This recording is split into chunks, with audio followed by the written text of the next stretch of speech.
জানেন তো অনুজের না খুব বাতিক ছিল, জামা কাপড় চেঞ্জ না করে থাকতেই পারতো না এভাবে। মানে আপনার খুব বাতিক ছিল আগে। আপনি তো ধরেই নিয়েছেন যে আমি অনুজ চ্যাটার্জি। আমার তো মাঝে মাঝে মনে হয় যে আপনি পুরোটাই বিশ্বাস করেন। এমন কেন মনে হয় আপনার? কেন মনে হয় সেটা তো বলতে পারবো না, মনে হয়।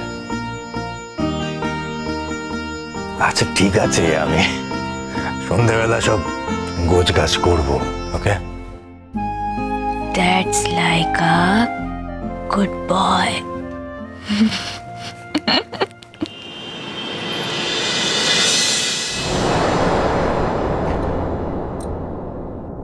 আপনি চলুন, ওই বাড়ি যেতে হবে। কেন বলো তো?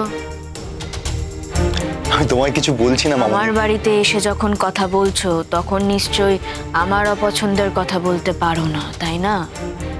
আচ্ছা দেখো মাম্মাম, উনি তো প্রথমে এ বাড়িতে আসেননি, উনি ও বাড়িতে এসেছিলেন। আর এছাড়াও ওনাকে এখন ও বাড়িতে প্রয়োজন আছে, বাস। আমাকে প্রয়োজন? কার? কারোর কোনো প্রয়োজন নেই আপনাকে। উনি এখানেই থাকবেন, এখান থেকে কোথাও যাবেন না। তোমরা যাও এখান থেকে। মাম্মাম, তুমি কোথায় পৌঁছে যাচ্ছ? মানে তোমার দিকে তাকাতেও না আমার লজ্জা করছে মাম্মাম, তোমার সঙ্গে কথা বলতেও আমার লজ্জা করছে। কি করছো তুমি এসব? আমার সঙ্গে কথা বলতে যদি তোমার লজ্জা করে তাহলে কেন এসেছো বাড়িতে? এসো না, বাড়িতে আসার তো কোনো দরকার নেই। চলে যাও, নিজেদের মতো করে চলে যেতে পারো। যেতে দাও না দুদিনের জন্য ওনাকে, প্লিজ। আচ্ছা আমি রিকোয়েস্ট করছি, প্লিজ যেতে দাও ওনাকে দুদিন। দেখো দাদা ওনার জন্য না অনেক জামা কাপড় কিনেছিল, বুঝতে পেরেছো? সেগুলো সব ওখানে পড়ে আছে, বাড়িতে সবাই বলা বলি করছিল যে প্লিজ মানে 2 দিন থেকে চলে আসবে। ও কোনো অসুবিধার কিছু নেই, যাক প্লিজ। না না, ওনার অসুবিধে হবার কোনো কথা নয়। আমি ওনাকে জামা কাপড় কিনে দিয়েছি। তুমি তো দেখছি ওনাকে একদম নজর ছাড়াই করতে পারছো না। আচ্ছা তুমি বলো, এই কথাগুলো তুমি তোমার মেয়ে জামাইয়ের সামনে বলছো, কেমন লাগে এটা শুনতে? শোনো, অনেক সহ্য করেছি আমি। মেয়ে জামাই বারবার একই কথা বলো না। হিসেব মতো ওকে অফিসিয়ালি আমি অ্যাডাপ্ট করিনি। মা চলে গিয়েছিল, কোনো উপায় ছিল না, আমি মানুষ করেছি, হয়ে গেছে। সত্যি তো ও আমার কে? সত্যি বলতে ও আমার কেউ না। মাম্মাম,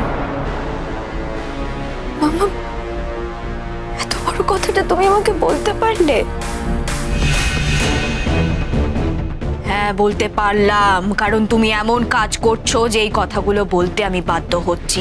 যা যা করেছি তোমার জন্য, যা টাকা খরচা করেছি, সবকিছু তোমাকে রিপে করতে হবে। মাথায় রেখো কথাটা।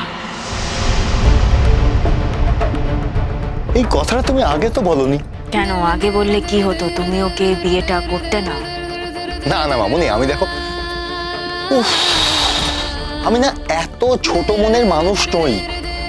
তুমি এটা খুব ভালো করে জানো, সেটা আমি জানি।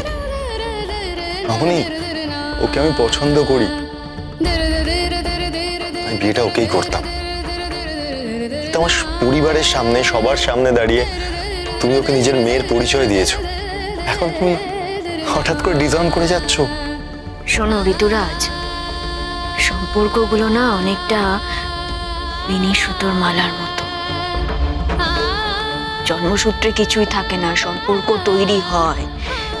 শেষ পর্যন্ত যখন সেই সম্পর্ক টিকিয়ে রাখতে পারলো না, তখন ওকে ডিজাইন করা ছাড়া তো আমার আর কোনো উপায় নেই। এখন তো সত্যিই মনে হচ্ছে, যদি ও আমার নিজের সন্তান হতো, পারতো এভাবে মাকে এই কথাগুলো বলতে?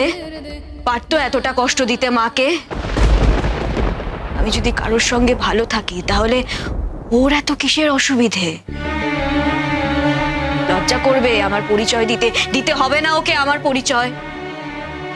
বলবে কেউ জিজ্ঞেস করলে যে উনি শুধু আমাকে মানুষ করেছেন, উনি আমার মা নন, কেউ হন না উনি আমার, বলবে। কিন্তু তার মানে তো এই নয় যে ও আমার ব্যক্তি স্বাধীনতা কেড়ে নেবে। স্বাধীনতা? তুমি তুমি বলছো এই কথা? তুমি একটা অচেনা অজানা লোকের সঙ্গে থাকতে চাইছো আর তুমি বলছো এটাই স্বাধীনতা? এই বিষয়ে অনেক কথা হয়েছে, নতুন করে আর কোনো কথা বাড়াতে চাই না আমি। ঠিক আছে, আমি আপনার কাছে হাত জোর করে রিকোয়েস্ট করছি, প্লিজ 2 দিনের জন্য ওই বাড়িতে চলুন। এ কি, না না, রিকোয়েস্ট করার কি আছে? আমি তো এসে তোমাদের বাড়িতেই উঠেছিলাম। ঠিক আছে, খুব প্রয়োজন হলে আমি না হয় কালকে একবার গিয়ে ঘুরে আসবো। হ্যাঁ, আর চুপ করুন তো, খালি কথা বলে সবকিছুর মাঝে। এই শুনুন, সুযোগ নিচ্ছেন না আপনি, সুযোগ নিচ্ছেন। আমার মামা আপনাকে ছাড়তে চাইছে না, আপনি সুযোগ নিচ্ছেন। না, রাগ করলে হবে না, মাথা ঠান্ডা করো। যে কোনো উপায়ে ওনাকে এখান থেকে নিয়ে যেতে হবে রেশমি। না না না না, রাগ, যা খুশি তাই বলতে হবে না, নিয়ে যেতে হবে ওনাকে। আমি একটা কথা এখানে দাঁড়িয়ে বলে দিচ্ছি, আপনি কিন্তু কোথাও যাবেন না। যদি কারোর দরকার হয় আপনাকে, তেমন হলে আমার বাড়িতে এসে দেখা করে যাবে আপনার সঙ্গে। কেন বলো তো মাম্মা, একটা বেলার জন্য এই লোকটা ওখানে যেতে পারে না? কিসের জন্য যেতে পারে না? উনি যেতে পারেন না কারণ আমি ওনাকে আমার লক্ষণ রেখা দিয়ে আটকে রেখেছি, তাই উনি যেতে পারেন না। খুব এনজয় করছেন না আপনি এই কথাগুলো শুনে? খুব মজা পাচ্ছেন পুরো বিষয়টাতে? বুঝতে পারছেন আমার মাম্মাম আপনাকে কতটা ভরসা করছে, কতটা বিশ্বাস করছে, আপনাকে ছাড়তে চাইছে না, আপনিও আটকা পড়ে গেছেন। আপনারও তো ইচ্ছে নেই যাওয়ার, মজা নিচ্ছেন পুরো বিষয়টায়। বলছি আপনাদের বাইরে যাওয়ার প্ল্যান ছিল না? মানে আপনার আমার মামামের সঙ্গে যাওয়ার প্ল্যান ছিল না কোথাও একটা?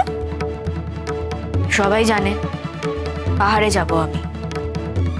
পাহাড়ে যাওয়ার তো আগেই কথা ছিল আমার। এখন শুধু আমি একা নই, উনিও যাবেন আমার সঙ্গে। সেটা কবে? যাব 2-1 দিনের মধ্যেই যাব। দেখো, তোমার যাওয়া তো আমি আর আটকাতে পারবো না, আমি কে? তার আগে অন্তত উনি 2 দিন প্লিজ আমাদের বাড়ি হয়ে আসুন 2 দিনের জন্য। একটা কথা আমাকে বুঝিয়ে বলো তো, ঠিক কি কারণে তুমি ওনাকে তোমাদের বাড়িতে নিয়ে যেতে চাইছো? আর আপনি বা কেমন, কোনো প্রশ্ন করছেন না? কোনো প্রশ্ন নেই আপনার মনে? না না, চাইছে যখন দুদিনে। একদম না। আমি যতক্ষণ না বলবো ততক্ষণ এই বাড়ি থেকে আপনার কোথাও যাওয়া হবে না, এটাই আমার শেষ কথা। ব্যাস হয়ে গেল, আপনি যেটা চেয়েছিলেন সেটাই তো হলো। এবার আর কোথাও নড়বেন না আপনি সারা জীবনের জন্য, পার্মানেন্টলি থাকা খাওয়ার ব্যবস্থা হয়ে গেল, আর সঙ্গে একজন মহিলাকেও পেয়ে গেলেন। রেশমি, ওয়েট, ও আপনার মেয়ে হতে পারে কিন্তু আমার স্ত্রী।